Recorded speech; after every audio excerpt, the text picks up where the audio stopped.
ค่ะวันนี้มาทำเมนูนะคะเมนูที่บอกว่าทานคนเดียวนะคะอันนี้จะเป็นเนื้อสันในที่หน่อยย่างเมื่อวานนะคะแล้วก็เหลือประมาณสำหรับ1 ท่านนะคะหน่อยก็จะมาทำเป็นยำเนื้อนะคะก็แบบนี้ค่ะอุปกรณ์ก็จะมีใบสะระแหน่นะคะพริกแดงนะคะตามใจชอบแล้วก็หัวหอมนะคะหอมแขกนะคะมะนาวใบผักชีนะคะใบสะระแหน่แล้วก็ต้นหอมแตงกวานี่ไว้กินกับนะคะเครื่องปรุงอย่างอื่นก็จะเป็นน้ำปลาน้ำมะนาวนะคะนี่คือชิ้นมะนาวนะคะแล้วก็จะมีข้าวคั่วน้ำตาลนิดหน่อยนะคะแล้วก็ผงชูรสนะคะแล้วก็พริกป่นนะคะไปค่ะเราไปหั่นผักกันเลยนะคะ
ก่อนครบนะคะเราก็มาจัดการเลยค่ะมาค่ะ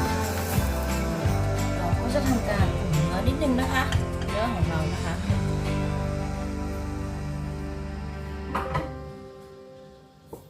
หน่อยจะเอาน้ำมันมะกอกลงไปนิดนึงนะคะ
อันนี้น่าจะยำแบบร้อนนะคะใครยำแบบเย็นก็ได้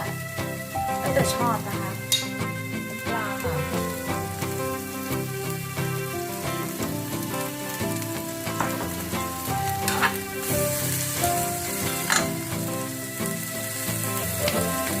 ชูรสนิดหน่อยนะคะ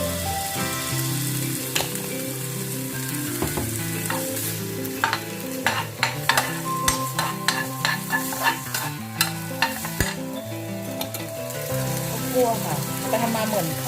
น้ำตกเลยค่ะแต่ว่าน้ำตกนี่เขาจะใช้ย่างเนื้อสดใช่ไหมคะแต่ว่าหน่อยใช้เนื้อที่เหลือแล้วค่ะที่ถือว่าทั้งหมดนะคะจะมาทำ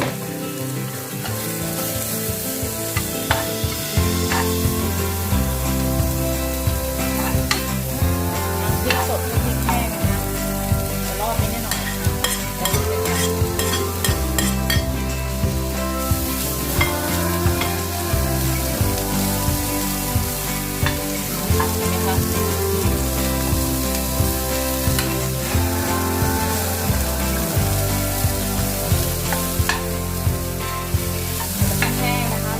จะไปจัดเสิร์ฟในจานนะคะ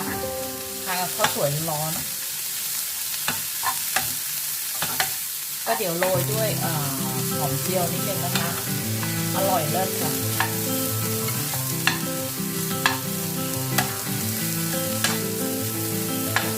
นะคะเรียบร้อยแล้วค่ะ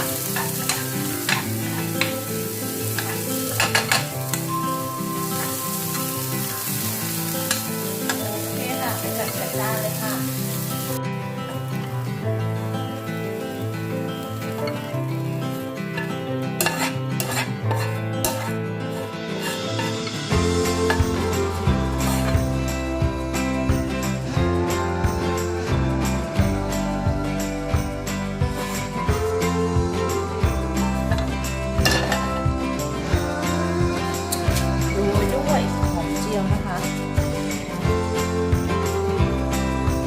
ร้อยแล้วค่ะมาค่ะรับทานกันเลยค่ะขอบคุณนะคะที่รับชมค่ะ Thank you guys for watching. Hope you enjoy and see you next clip. Bye bye.